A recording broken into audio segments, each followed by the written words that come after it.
Hello, this is Crystal Racing with the review for the 2023 Abu Dhabi Grand Prix. Guess who won?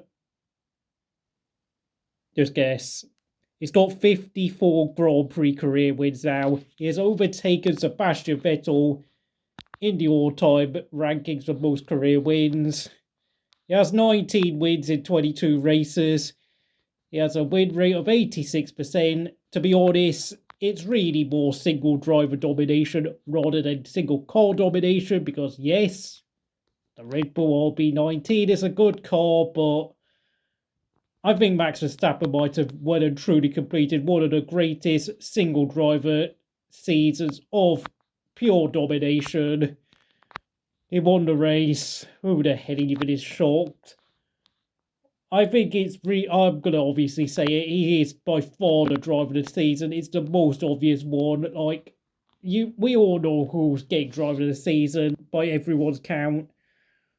Of course, second place was Charles Leclerc. Ferrari missed out on P2 in the championship. Absolutely some crazy antics on the final two laps when you allowed Perez to overtake him in the hopes of allowing Perez to build a gap over Russell so that Russell would end up in fourth. But it didn't work because Perez is absolutely, I don't even want to say the word because I will be in big trouble. In very big trouble if I said what I really thought about Perez. Third place, George Russell, securing P2 for Mercedes in the championship. Of course, Charles Leclerc gets an A grade for his performance. Russell also gets an A grade. Whilst Perez in fourth place, well, it's a C grade for me. I cannot be bothered saying what I really think about him. He is the worst runner-up since Riccardo Patrese in 1992, who almost got beat by Michael Schumacher, who was driving a manual gearbox. Benetton Ford using a V8 engine that year, so yeah, really, really awful, to be frankly honest. The less said, the better. Fifth place, it was it Piastri? Well, I don't even remember. I don't even care, but was it? No, it was Norris, I beg your pardon. Yes, decent race. Missed out on pole position yesterday. I'll give him a B grade. And the same for Piastri in sixth place. Seventh place, I think it was Fernando Alonso, give him a B grade. Did what he could.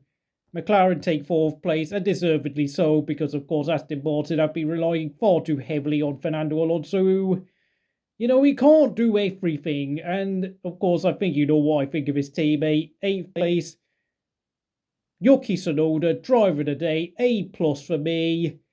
Unlucky not to get P7 on the last day of the season, but he did look like quite good for most of the race. Of course, if he had got P6, that would have got AlphaTauri P7. But, of course, his tyres couldn't last. It's a shame, but Yuki has been great this season, and I look forward to seeing what he can do next year with Ricciardo alongside him. P9, Lewis Hamilton, it's a C-. Miles behind George Russell, looking like he's past his best. I've got to say there's going to be a huge debate amongst myself over who's been the second best driver this season, but I've got to say he is in the conversation along with Alonso and Norris. Watch out for more videos on that. 10th place, Lance Stroll. Yeah, I'll just give him, well, he's disqualified anyway, so, but because he has improved, I will give him a C grade. Who I don't know who on earth finished outside the top 10. I think Hulkenberg, don't know where he finished, but I'll give him a C grade. Did all he could again. Qualified well, but of course, Haas is a pile of garbage. And by the way, Haas have finished in 10th place with a record-breaking 12 points, the most points for a team, finishing in 10th place in the Constructors' Championship. And you've got to thank Hulkenberg for that. The two Alpine drivers, Ocon and Gasly, C grade, and apparently, of course, Gasly might get a penalty because of some pit infringement.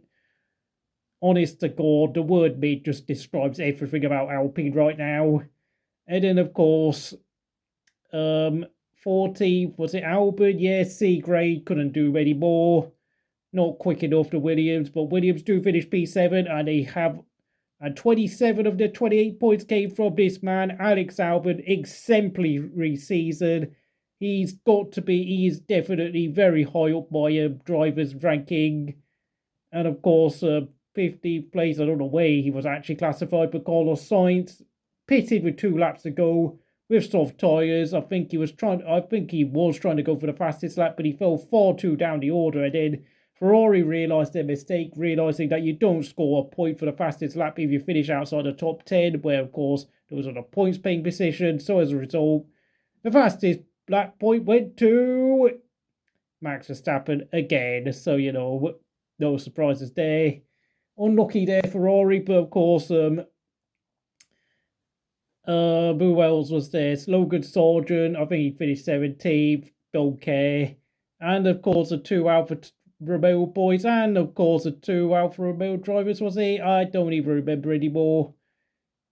Oh yeah, Daniel Ricciardo, I beg your pardon, I forgot so much about him. I'll give him a C grade. I think he finished 11th. I beg your pardon. It was actually, of course, Hulkenberg, Magnussen, and I think Bottas and Joe who finished in the bottom 5, along with, of course, Logan Sargent. Don't even care. I'm not even going to grade them. I mean, thank goodness this season is over because, let's be honest, I'm not optimistic for the next 2 years of Formula 1. And I'm going to say this. If I don't think anything interesting is going to happen next year, I might just change my channel into more of a history channel where I'll talk about drivers like Mark Webber, Giancarlo Fisichella, Kimi Raikkonen, Sebastian Vettel, Michael Schumacher, Jordan, Minardi, BMW Sauber. Remember all those names? Yeah, I think I'd rather talk about them because, yeah, Max Verstappen is literally a robot. He's only 26 years old. He's probably going to be on course to break the most Michael Schumacher's win record. And then, of course, after that, he's going to be after Lewis Hamilton's record by the end of after 2025. And frankly, what more can be said? He really has earned his dues.